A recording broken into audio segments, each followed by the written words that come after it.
Ya, Assalamualaikum warahmatullahi wabarakatuh. Selamat siang, salam sejahtera untuk kita semua. Hari ini, ya, pada pertemuan mata kuliah analisa laporan keuangan hari ini, kita akan membahas materi mengenai laporan proyeksi keuangan. Ya, jadi ini masih berhubungan dengan analisa rasio kemarin. Ya, nanti kita akan juga praktek. Selain saya membahas mengenai teori dan definisi dari laporan proyeksi keuangan, kita akan juga melakukan praktek bagaimana cara membuat laporan proyeksi keuangan. Oke ya. Jadi hari ini kita akan membahas mengenai laporan proyeksi keuangan. Ya, saya langsung saja masuk ke dalam teorinya. Apa itu laporan proyeksi keuangan? Ya, dan tujuannya membuat laporan proyeksi keuangan itu untuk apa? Ya. Jadi laporan proyeksi keuangan merupakan suatu kegiatan yang dilakukan oleh manajer, ya, manajer keuangan terutama, ya.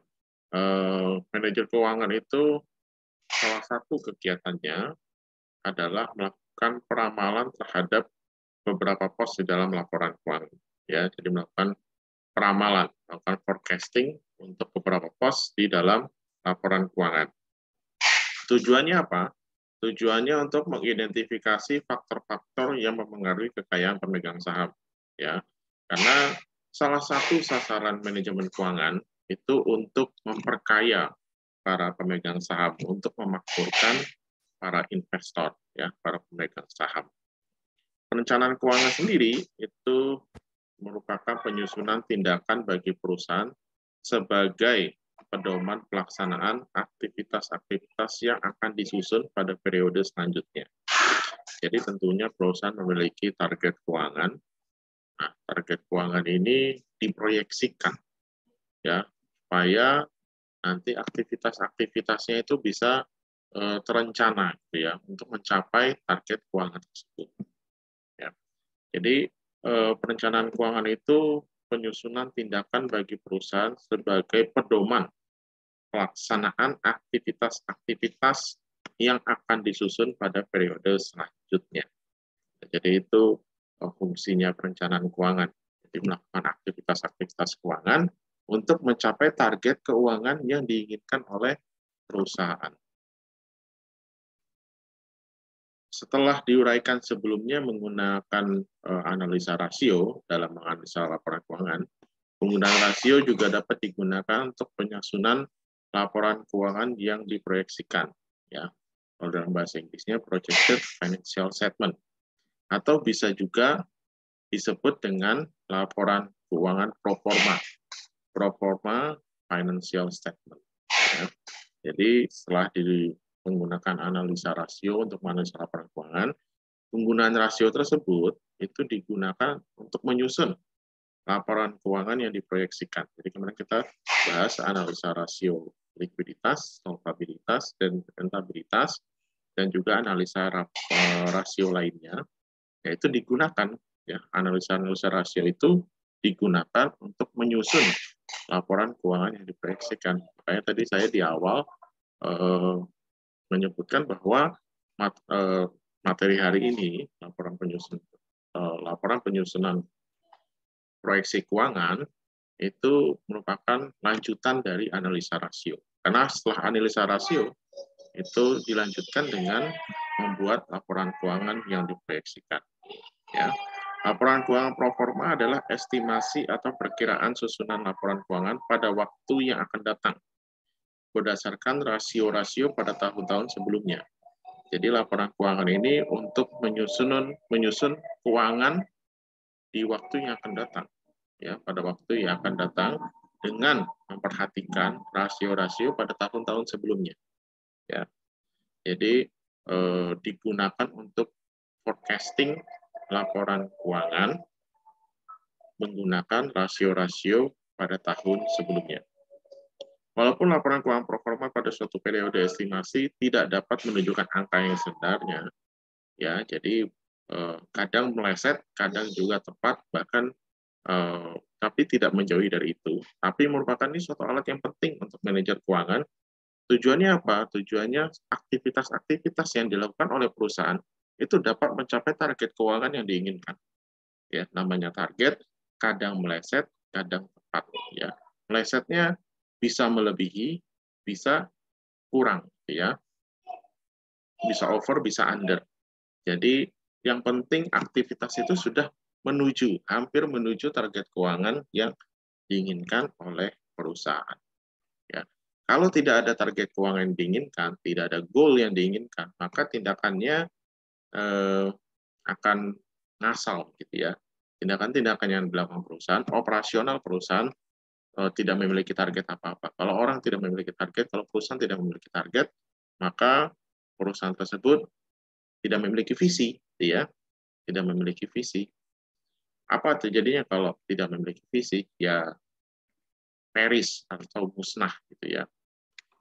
Maka manajer keuangan menyusun target keuangan supaya tindakan-tindakan perusahaan, aktivitas perusahaan itu dapat mencapai target keuangan tersebut.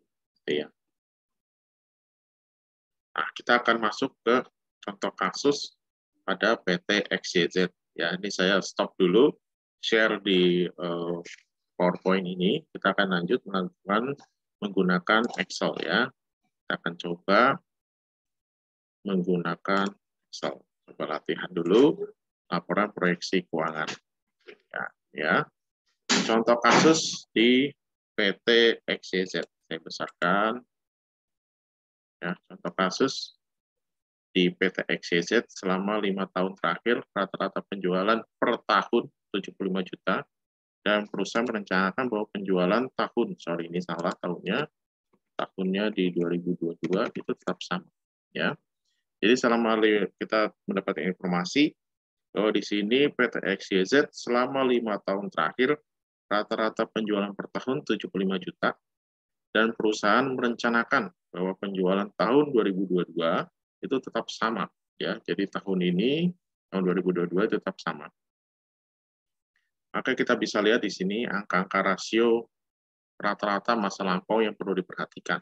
Ya, jadi dari tahun-tahun sebelumnya, ini informasi yang penting untuk kita bahas. Perputaran kas itu 25 kali, perputaran piutang 25 kali, perputaran persediaan 12,5 kali, perputaran aktiva 4 kali, rasio hutang jangka panjang dengan aktiva 33,33%, rasio modal dengan aktiva tetap 200%, rasio biaya penjualan 5%, operating ratio 92%, pajak pendapatan 10%, dan gross profit 30%. Dan kita dapat data di sini atau neraca per 1 Januari 2022. Ya, kita lihat di sini itu ini neracanya, ya. Jadi total aktifanya 15 juta, total pasifa 15 juta. Nah, terus lalu kita diminta untuk membuat neraca laporan keuangan proyeksi per 31 Desember 2022, ya. Di akhir tahun, 31 Desember 2022. Kita diminta untuk membuat neraca laporan keuangan proyeksi 31 Desember 2022 berdasarkan data-data ini, ya, angka-angka rasio di tahun-tahun sebelumnya dan neraca per 1 Januari 2022. Oke, kita diminta untuk membuat neraca laporan keuangan proyeksi per 31 Desember 2022. Oke, kita coba jawab. Ya, kita coba jawab di sini. Pertama kita lihat informasi di sini kan pertama perputaran kas, ya. Perputaran kas 25 kali. Oke, kita coba perputaran kas, informasi yang kita dapat 25 kali. Dan kas awal tahun adalah, kas awal tahun itu 1.500.000. Ya, sesuai dengan neraca di sini. Kas awal tahun 1.500.000. Nah, lalu kita coba melihat perputaran kasnya itu 25 kali. Lalu kita cari kas rata-ratanya, ya, kas rata-ratanya. Caranya adalah 1/25, kalian ini 25 kali, 1/25 kali 75 juta. 75 juta adalah rata-rata penjualan per tahun, ya. Atau bisa saja langsung 75 juta dibagi 25 kali, ya. Ketemu di sini adalah 3 juta, ya. 75 juta bagi 25 itu 3 juta. Oke, kita ketemu kas rata-ratanya. Kita punya informasi kas awal tahun. Sekarang kita mencari kas akhir tahun. Caranya bagaimana? Rumusnya adalah kas awal tahun tambah kas akhir tahun dibagi 2. Itu sama dengan kas rata-rata. Kalau kita jabarkan lagi, berarti kas awal tahun itu 1.500.000, 1.500.000 plus X. X ini kas akhir tahun, dibagi 2 sama dengan kas rata-rata, yaitu 3 juta rupiah. Ini ya, 3 juta rupiah. Lalu kita pakai aljabar, kita pindah ruas, 1,5 juta tambah X sama dengan 3 juta dikali 2. Ya, pindah ruas bagi 2, ini jadi pindah ruas ke kanan jadi kali 2. Lalu 1,5 juta plus X sama dengan 6 juta. X-nya adalah 6 juta dikurangi 1,5 juta. Sehingga kas akhir tahun ya yaitu 4.500.000 rupiah. Ya. Jadi ketemu kas akhir tahunnya 4,5 juta. Yang ini akan kita gunakan untuk menyusun laporan keuangan proyeksi per 31 Desember 2022. Kita ketemu kasnya adalah 4.500.000. Oke, ketemu. Cara yang sama kita gunakan untuk pos selanjutnya yaitu piutang. Ya. Kita lihat di situ kita mendapatkan informasi bahwa perputaran piutang itu adalah 25 kali. Ya, ini menurut rasio tahun-tahun sebelumnya perputaran piutang itu 25 kali dengan piutang awal tahun yaitu 1.500.000 rupiah. Caranya sama, ya kita sama caranya kayak yang di atas. 1/25 kali 75 juta, ini rata-rata penjualan per tahun. Coba 75 juta dibagi 25. Ketemu adalah 3 juta rupiah ya. Jadi piutang rata-rata 3 juta rupiah. Karena kita ketemu piutang awal tahun, piutang rata-rata, tinggal piutang akhir tahun. Masukkan ke dalam rumus sama seperti di atas. Piutang awal tahun plus akhir tahun dibagi 2 sama dengan piutang rata-rata. Kita jabarkan 1,5 juta tambah X ini sama seperti di atas. Ya. Maka X sama dengan 6 juta kurangi 1,5 juta, X-nya adalah 4.500.000 rupiah.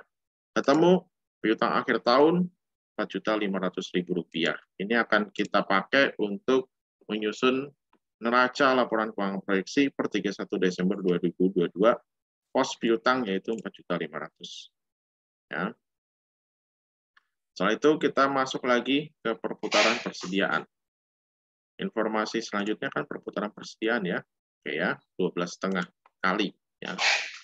Perputaran persediaan 12,5 kali ya. Kita dapat informasi bahwa persediaan awal tahun menurut neraca di sini persediaan awal tahun 4.500.000 rupiah. 4.500 ya. Caranya sama. Persediaan rata-rata kita cari dulu persediaan rata-rata. 1/12,5 ya, ini salah ketik. 1/12,5 kali 75 juta ya. Jadi 75 juta dibagi 12,5 ketemu yaitu 6 juta. Ini persediaan rata-rata. Kita mencari persediaan akhir tahun, caranya sama seperti atas. 4,5 juta plus X bagi 2 sama dengan 6 juta. X-nya adalah 12 juta dikurangi 4,5 juta, yaitu 7.500.000 rupiah. Persediaan akhir tahun, persediaan 31 Desember 2022, yaitu 7.500.000 rupiah. Oke, kita lanjut. Informasi selanjutnya adalah perputaran aktiva, yaitu 4 kali. Ya, perputaran aktiva itu 4 kali. Lalu aktiva awal tahunnya, kita lihat di sini, aktivanya adalah 15 juta ya. Ini kan total aktiva ya. Total aktiva adalah 15 juta. Aktiva awal tahun 15 juta ya. Total aktivanya 15 juta, lalu kita mencari aktiva rata-rata sama 75 juta yaitu penjualan per tahun ya, dibagi 4 yaitu 18.750.000. Kita nyari aktiva akhir tahun. Aktiva awal tahun plus aktiva akhir tahun dibagi 2 sama dengan aktiva rata-rata. 15 juta plus X bagi 2 sama dengan 18.750.000 rupiah. X-nya 37.500.000 dikurangi 15 juta, ketemu yaitu adalah 22.500.000 rupiah. Ini perputaran total aktivanya. Ya. Nah, kita udah ketemu perputaran total aktiva, tapi kan aktiva tetapnya belum dicari. Ya. kita harus cari total aktiva tetapnya. Bagaimana caranya? Dari total aktiva, kita kurangi aktiva lancar. Aktiva lancarnya kan sudah ketemu ya. Kas, piutang, persediaan, proaktiva lancar. Ya, tinggal kita cari saja, gampang. Total aktivanya dikurangi kas tambah piutang tambah persediaan. 22.500.000 dikurangi 4,5 juta tambah 4,5 juta tambah 7,5 juta. 22.500.000 kurang 16.500.000 ketemu adalah, ya kita coba rumusnya, ketemu jadi jumlah aktiva tetapnya adalah 6 juta. Ketemu berarti. Ya, jadi ruas aktiva sudah kita ketemu semua, ya. Dari aktiva lancarnya, aktiva tetap, dan total aktivanya sudah kita ketemukan. Sekarang ke bagian pasifanya, ya. Informasi selanjutnya kita lihat di sini, itu rasio hutang jangka panjang dengan aktiva. Rasio hutang jangka panjang dengan aktiva. Rumusnya adalah hutang jangka panjang dibagi aktiva sama dengan, ini tadi 33,33% ya. Oke, ketemunya adalah 33,33% menurut informasi dari soal tersebut ya, dari rasio sebelumnya bahwa rasio hutang jangka panjang dengan aktiva tetap dengan aktiva adalah 33,33%. Rumusnya hutang jangka panjang bagi aktiva sama dengan 33,33%. Berarti kalau kita mencari hutang jangka panjang, tinggal dipindah ruas saja aktivanya, 33,33% kali aktiva. Total aktivanya kan sudah ketemu tadi 22.500.000 ya. 33,33% kali 22.500.000 sama dengan 7.499.925. Kita bulatkan saja menjadi 7.500.000 rupiah. Ya, jadi utang jangka panjangnya ketemu 7.500.000 rupiah. Lalu informasi selanjutnya di sini kita melihat rasio modal dengan aktiva tetap yaitu 200%. Ya, kita coba di sini rasio modal dengan aktiva tetap itu 200%. Kalau kita lihat rumusnya, rumus rasio ini modal dibagi aktiva tetap sama dengan 200%.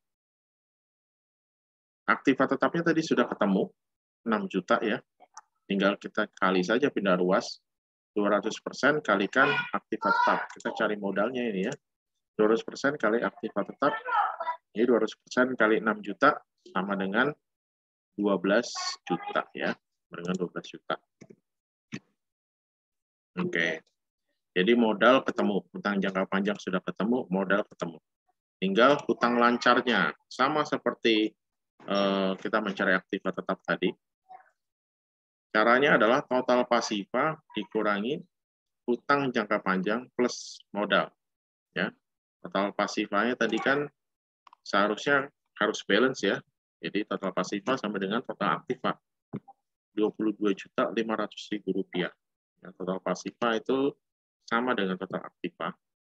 Jadi 22.500.000 dikurangi 7.500.000 tambah 12 juta ya. Ini 7.500.000 adalah hutang jangka panjang dan modalnya 12 juta. Jadi total hutang lancar adalah 3 juta rupiah.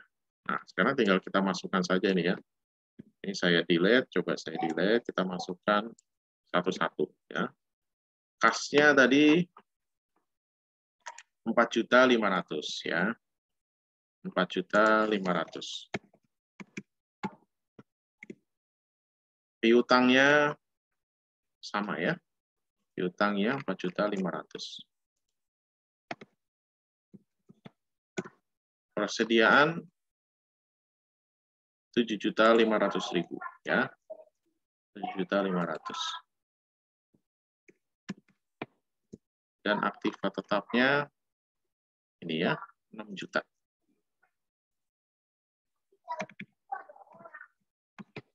Oke, ketemu ini ruas aktiva sudah komplit. Sekarang kita masuk ke ruas pasifanya.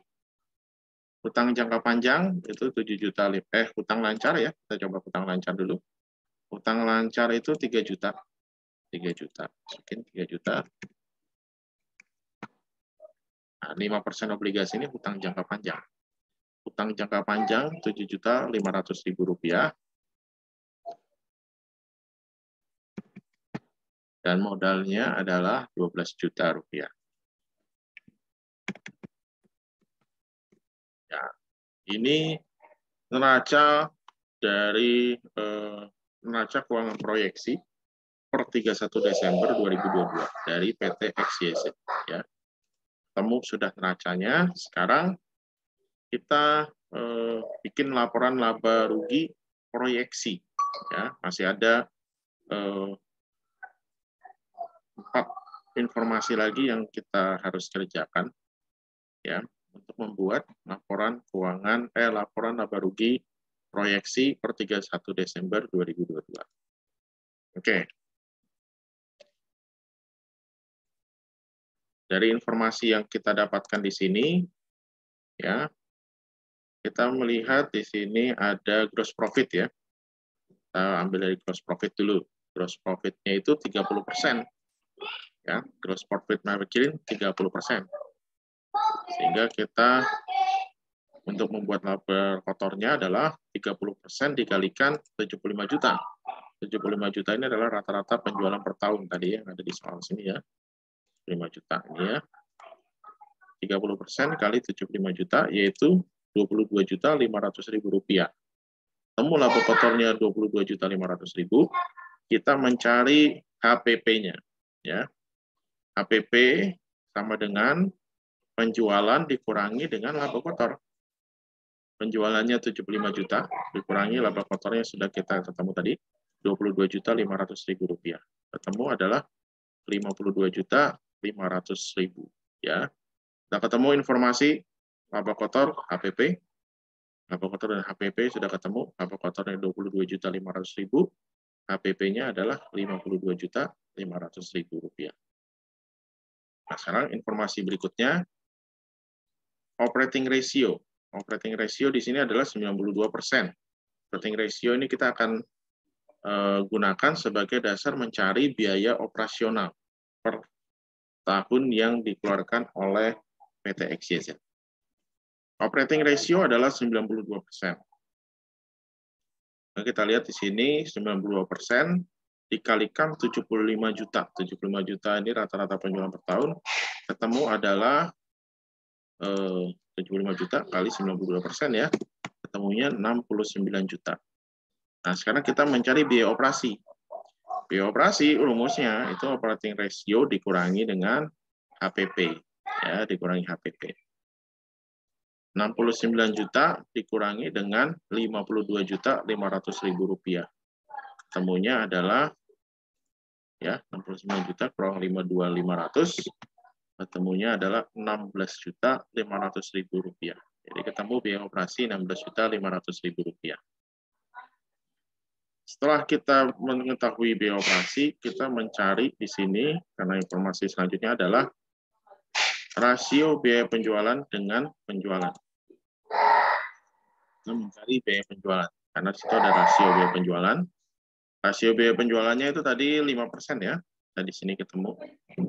Informasi di sini adalah rasio biaya penjualan dengan penjualan 5%. Ya, rasio biaya penjualan 5%, maka biaya penjualannya adalah 5% dikalikan 75 juta. Biaya penjualan Rp3.750.000. Nah, dari biaya penjualan ini kita mencari biaya administrasi dan umum. Caranya bagaimana? Caranya adalah biaya operasi ini, ya, ini biaya administrasi dan umum. Biaya operasi dikurangi dengan biaya penjualan, ya. 16.500.000 dikurangi 3.750.000, ketemunya adalah Rp12.750.000, ya. Oke, ketemu komponen biayanya, ya. Komponen biayanya itu adalah biaya penjualan, biaya administrasi dan umum. Lalu kita masuk ke informasi berikutnya, pajak pendapatan. Pajak pendapatannya 10%. Oke. Pajak pendapatan itu 10% dari laba bersih, ya. Kita cari dulu laba bersihnya. Temu tadi kan sudah ada laba kotor dan biaya operasi.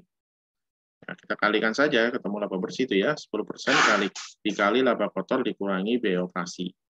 10% dikali 22.500.000 kurang 16.500.000 ketemu adalah Rp600.000. Setelah itu tinggal kita masukkan saja ya. Nah, kita masukkan saja. Ini saya hapus dulu deh. Ya, saya hapus dulu. Saya hapus. Kita masukkan satu-satu komponennya. Penjualan, karena rata-rata penjualan yang diinginkan adalah 75 juta. 5 juta ya. Lalu HPP. HPP-nya tadi sudah ketemu Rp52.500.000. 52.500 ya. Rp52.500.000 kita kurangi ya. 75 juta kurangi 52.500.000. Laba kotornya 22.500.000. Lalu biaya operasional. Biaya operasionalnya 16.500.000 ya. Tapi biaya operasional ini terdiri dari biaya penjualan dan biaya administrasi dan umum. Biaya penjualannya itu Rp3.750.000. Biaya admin dan umum 12.750.000. Ya, ini ditambahkan jadi biaya operasional ya.